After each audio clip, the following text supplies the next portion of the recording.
नमस्कार viewers.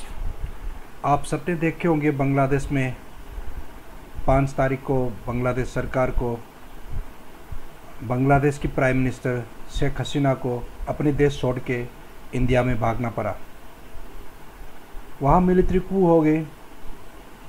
Chief of army staff Bangladesh ने शेख हसीना को सिर्फ 45 मिनट्स दिए थे और उस 45 मिनट पे सब कुछ समेट के उस इंडिया जाना था और एक मिलिट्री हेलीकॉप्टर के थ्रू वो इंडिया में भेजे गए थे। इसका कारण क्या था? बांग्लादेश में 5-6 महीने से रिजर्वेशन के अगेंस्ट प्रोटेस्ट चल रहे थे और इस प्रोटेस्ट का जरिए था कि बांग्लादेश में फ्रीडम फाइटर्स 1971 वार में जो पाकिस्तान से अलग हुई थी, उस लड़ाई में जो फ्रीडम फाइटर्स थे इनको 30% रिजर्वेशन मिलते थे। इनकी बच्चों को या इनकी फैमिली वालों को 30% रिजर्वेशन मिलते थे। तो उस रिजर्वेशन के अगेंस्ट बांग्लादेश की यूथ लोगों ने प्रोटेस्ट किया इस रिजर्वेशन को हटाओ करके। हालांकि इस रिजर्वेशन को हटाया गया था 2018 में, फिर भी इस रिजर्वेशन को रीइंस्टेट किया गया था इनकी बांग्लादेश की सुप्रीम कोर्ट द्वारा। तो इसके लिए सुप्रीम कोर्ट ने इसको रीइंस्टेट किया और प्रोटेस्ट करके सड़कों में हिंसा करना और बहुत सारा प्रॉब्लम हुए थे। So this has led to a lot of chaos and problem in Bangladesh. And जबकि ये रिजर्वेशन सुप्रीम कोर्ट द्वारा वापस लिया गया था, फिर भी समहाउ द सुप्रीम कोर्ट फिर से इसको रिजर्वेशन को वापस लाया। तो इस पे लोग भड़क के इनने इतना प्रोटेस्ट की, कई लोग मारे गए। तो इसमें इनने अल्टीमेटम दिया, आज बांग्लादेश के प्राइम मिनिस्टर को अपना देश छोड़ के भागना पड़ा। इसमें मेन एक्टिविटीज़ जो है बांग्लादेश का, जो इस प्रोटेस्ट में जो इनका अपोजिशन पार्टी है वो लोग है, that is Bangladesh national party and the जमाते इस्लामी। बांग्लादेश का जमाते इस्लामी और बांग्लादेश नेशनल पार्टी जो है, इनका योगदान है इस प्रोटेस्ट में। और हमने देखा है पाकिस्तान में भी, जब इमरान खान प्राइम मिनिस्टर थे उस समय भी उसने यूएस को एक एब्सोल्युटली नॉट बोला था, तो उसके कुछ समय बाद उसको हटाया गया था। अब बांग्लादेश में भी ऐसा कुछ हमें देखने को मिल रहा है। यूएसए ने बांग्लादेश से एक मिलिट्री बेस मांगे थे, तो बांग्लादेश की प्राइम मिनिस्टर ने उसको मना किया था। इनको सेंट मार्टिन करके एक आइलैंड है जो कॉक्स मार्केट के साउथ की तरफ, जो वहाँ पे एक यूएस मिलिट्री बेस बनाना चाहता है, वो बांग्लादेश की प्राइम मिनिस्टर ने मना किया। उसके बाद यूएस ने एक और बांग्लादेश को अपनी तरफ करने के लिए क्वाड जो है उसमें शामिल होने के लिए बताया। उसमें भी बांग्लादेश सोचा हम इनके तो कोई मतलब का नहीं है, तो मना कर दिया।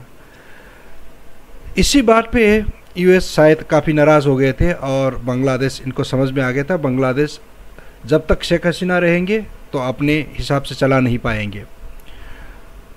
तो जब जनवरी में इलेक्शन रिजल्ट आया तो यूएस ने काफ़ी इनको बताया कि बांग्लादेश के इलेक्शन जो है वो फ्री एंड फेयर नहीं है, ये डेमोक्रेसी के लिए अच्छा नहीं है करके इनके इलेक्शन के रिजल्ट को भी बदनाम किया था। यूएस का मेन मुद्दा क्या है? इनको एक बेस चाहिए to counter China and if required to counter India. इसके लिए इनको बांग्लादेश को बहुत दिन से आई कर रहे थे, जो बांग्लादेश ने कोऑपरेट नहीं किया गया। और दूसरी तरफ यूएसए जो कुकी ट्राइब्स जो है, कुकी जो ट्राइब्स, उसको हेल्प करते आ रहा है। एक वहाँ पे एक क्रिश्चियन नेशन नया कंट्री बनाने के लिए, जो बांग्लादेश के प्राइम मिनिस्टर शेख हसीना ने 2.5-3 महीने पहले एक संकेत दिया था। और 30 मई को डोनाल्ड लू यूएस डिपार्टमेंट ऑफ स्टेट का जो एक अधिकारी है जो आता है बांग्लादेश में 30 मई को, और 5 अगस्त को शेख हसीना को देश छोड़ के भागना पड़ता है आफ्टर अ मिलिट्री कू। ये एक बहुत दुर्घटनीय बात है, एक भारत के लिए भी बहुत एक this is a big problem for India also, because the implications and the effects of this military coup will definitely impact the India. खास करके नॉर्थ ईस्ट में जो मणिपुर में अभी जो चल रहे हैं सिचुएशन, उसके लिए हमें काफ़ी चिंताजनक वाली बात है। ये डोनाल्ड लू जो है कुकी नेशनल आर्मी KNA जो बोलता है, उसकी एक लीडर है PS साउकिप, उसकी संपर्क में है। एंड ये लोग कुकी नेशनल आर्मी के थ्रू, कुकी कम्युनिटी के थ्रू ये क्रिश्चियन नेशन जो है, क्रिश्चियन कंट्री जो है, इसको फॉर्म करना चाहता है। अभी तो पहले तो जेलेंगाम, जोलैंड, कुकीलैंड बोलता था, अभी लेटेस्ट नाम है Zogam. Zogam is the name of the country which US want to create it. इसके लिए US ने काफ़ी सालों से प्लान किया गया। एक तो कुकी आर्म्स ग्रुप को मदद करता है पैसा देके, एंड आर्म्स चाइना सप्लाई करता है, क्योंकि चाइना का भी इंटरेस्ट है भारत को काउंटर करने के लिए, और US को इंटरेस्ट है चाइना को काउंटर करने के लिए। US इंडिया को अपना साइड में रख के अपने हिसाब से चलाना चाहता है, लेकिन भारत वो मानता नहीं। तो US समझ गया भारत से तो होगा नहीं, इसलिए वो लोग इनका पुराना आइडिया जो है एक क्रिश्चियन कंट्री नॉर्थ ईस्ट में बना के, जो क्रिश्चियन मिशनरी के थ्रू बहुत सारे फंड आता है और क्रिश्चियनिटी में कन्वर्ट करके इस एरिया को right from Chittagong hill tracks, Mizoram तो ऑलरेडी हो गया। मिज़ोरम का कहानी तो आप लोगों को पता ही है। 1966 में एक इंडिपेंडेंट डिक्लेयर किया था लालडेंगा ने।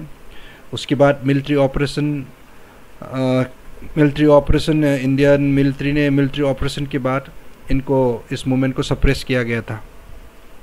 तो अभी मिज़ोरम एक कभी भी US बोले तो इंडिया से टूटने के लिए तैयार हो जाएगा। और मणिपुर में जो कुकी का मूवमेंट चल रहा है, अगर इसको अभी ठीक नहीं करता तो ये बहुत बड़ा प्रॉब्लम हो जाएगा, क्योंकि मणिपुर का पूरा आधा पार्ट जो है कुकी क्लेम करता है इनका इलाका है करके। और भारत सरकार कुछ एक्शन भी नहीं ले रहा है इस कुकी आर्म्स ग्रुप के अगेंस्ट में। अगर भारत सरकार का हुआ ऐसा ही रहे तो US का मिशन जो है, जो US भी चाहता है क्रिश्चियन नेशन फॉर्म हो जाए, और कुकी जो कम्युनिटी वो लोग भी चाहता है कि इनके एक अलग इंडिपेंडेंट कंट्री हो जाए, तो ये इनका मिशन जो है सक्सेसफुल हो जाएगा और US को, चाइना को कंट्रोल करने में आसान हो जाएगा, और कुकी जो कम्युनिटी है इनको एक अलग क्रिश्चियन नेशन मिल जाएगा। इसके लिए, इस प्लान के लिए इसमें ISI इन्वॉल्व है, CIA इन्वॉल्व है, और ISI ने, पाकिस्तान के ISI ने रोहिंग्या को इन्वॉल्व किया है। जो रैखिन प्रोविंस में म्यांमार का, उसमें ISI ने एक्टिवेट करके एक रोहिंग्याज के थ्रू एक इन्हें संगठन बनवाया है। उस संगठन का नाम है जमत उल अंसार फिल हिंदी अल सरकिया। ये कुकी लोगों को मदद करता है। वहाँ पे ये रोहिंग्या लोग एक खालीफेट विलेज बना रहे हैं, और इस बनने के बाद कुकी लोगों को हैंड ओवर करेंगे। एंड कुकी PS साउकिप कुकी अमंग द कुकीज़ प्रचार करता है, वो लोग यहूदी जूस है, इसीलिए इनको मोसेड की तरफ से भी कुछ मदद मिल जाता है, क्योंकि US और इजराइल आर एलाई। तो यहाँ पे मोसेड, ISI, CIA इनका मदद मिल जाता है कुकी कम्युनिटी को। अभी बांग्लादेश एक रेजिस्ट कर रहे थे, और जितने भी चिटागोंग हिल ट्रैक्स में कुकी लोग परेशान करते थे और जो डिमांड्स रेज करते थे, जैसे इंडिया में करते थे पीस टॉक्स एंड ये सब, इनकी डिमांड जो है वो सुनता नहीं था बांग्लादेश सरकार। इनका मिलिट्री के द्वारा इनको सप्रेस करते थे। अभी US के द्वारा ये मिलिट्री कू हो गया और मिलिट्री सरकार है बांग्लादेश में, तो शायद US के प्रेशर में ये लोग ऑपरेशंस नहीं करेंगे कुकी आर्म्स ग्रुप या कुकी कम्युनिटी के ऊपर। सो उससे हमें भारत को और सावधान रहना पड़ेगा, क्योंकि चिटागोंग हिल ट्रैक्स में कुकी कम्युनिटी जो है वो ऑलरेडी US का सपोर्ट मिला हुआ है। अब बांग्लादेश भी सपोर्ट करेगा, क्योंकि मिलिट्री जो है US ने सपोर्ट किया है। और रखेन एरिया में, प्रोविंस में म्यांमार का, वहाँ पे ऑलरेडी रोहिंग्या मुस्लिम, इनका जमत उल अंसार फिल हिंदी अल सरकिया की तरफ से काफ़ी स्ट्रॉन्ग ऑर्गेनाइजेशन वहाँ पे कुकी को हेल्प करके, वहाँ पे ऑलरेडी इनका स्ट्रॉन्ग होल्ड है। म्यांमार मिलिट्री जुंटा भी कुछ नहीं कर पा रहा है। और मिज़ोरम तो एज आई सेड 1966 में इन्हें इंडिपेंडेंट घोषित किया गया था और भारत सरकार ने मिलिट्री ऑपरेशन के थ्रू इनको सप्रेस किया गया था। तो अभी फिर से बोलेंगे तो इनका असम से मिजोरम और मणिपुर, अगर भारत सरकार ने सही समय पे अभी एक्शन नहीं लिया तो ये मणिपुर का कुछ पार्ट, चिटागोंग हिल ट्रैक्स, ये ऑलमोस्ट 50% हो गया, ऐसे मान सकता है आज के डेट में। यूएस का ये आज का बांग्लादेश का ये मिलिट्री कू के इस घटने के बाद। और अभी इनको रह गया संगेन, म्यांमार का संगेन पार्ट जो है, सगेन SAGAING, ये इस पार्ट को अगर कुकी आर्म्स अभी म्यांमार के साथ लड़ रहे हैं, ये कैप्चर हो पाया तो इनका पूरा जो एक कुकी लैंड जो है और यूएस का एक क्रिश्चियन कंट्री, वो फॉर्मेशन हो जाएगा। अगर ये जो सगेन जो है ये प्रोविंस छोड़ के भी अभी इनका कभी भी डिक्लेयर कर सकता है और इसकी एक पॉसिबिलिटी नज़र आ रहा है। इसमें एक हिंड्रेंस है म्यांमार का मिलिट्री जुंता, और बस यही एक हिंड्रेंस है भारत सरकार का ऐसे रवैया रहे तो। अगर भारत सरकार इमीडिएटली एक्ट नहीं करेंगे तो ये भारत के लिए बहुत बड़ा नुकसान होगा। एक तो मैतेई समुदाय को तो बहुत नुकसान हो ही रहा है और आगे भी होएगा अगर भारत सरकार का यही रवैया आगे भी रहेंगे तो भारत को टूटने से बचाने के लिए, यूएस की इस प्लान को नाकामयाब बनाने के लिए भारत सरकार को मिलिट्री द्वारा या मणिपुर पुलिस द्वारा या सीआरपीएफ पैरामिलिट्री द्वारा कुकी आर्म्स ग्रुप को इनको ख़त्म करना पड़ेगा। इनको सस्पेंशन ऑफ ऑपरेशन जो है वो तोड़ना पड़ेगा, इनको मदद करना बंद करना पड़ेगा, इनके फंड जो है रोकना पड़ेगा और इनका संगठन को पूरी तोड़ना पड़ेगा। तब जाके ये इनका एक जोराम जो है, जोगाम देश बनाने का सपना जो है वो टूट जाएगा। यूएस की अभी तो फुल सपोर्ट कर रहा है।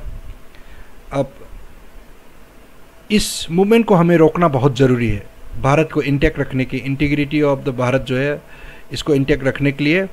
अभी तो सिर्फ हम मैतेई लोग ही चिल्ला रहे थे मणिपुर का इंटीग्रिटी होना चाहिए और इसका कुकी मूवमेंट जो है ये बहुत ख़तरनाक है, ये लोग एक अलग कंट्री फॉर्म करना चाहता है करके। अभी ये सब जो घटनाएं हो रहा है इससे पता चल रहा है कि ये बहुत बड़ा षड्यंत्र है, ये इंटरनेशनली यूएस द्वारा, और इसमें पाकिस्तान इन्वॉल्व है, यूएसए इन्वॉल्व है और चाइना भी अपना इंटरेस्ट के थ्रू हथियार भेज रहा है जो भारत को काउंटर करने के लिए।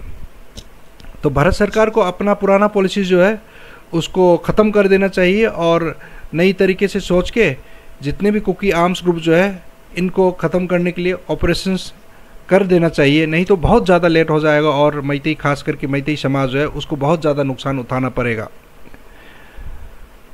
Thank you very much for listening, and this is my opinion. If you have any difference of opinion with what I said, please express your views in the comment section.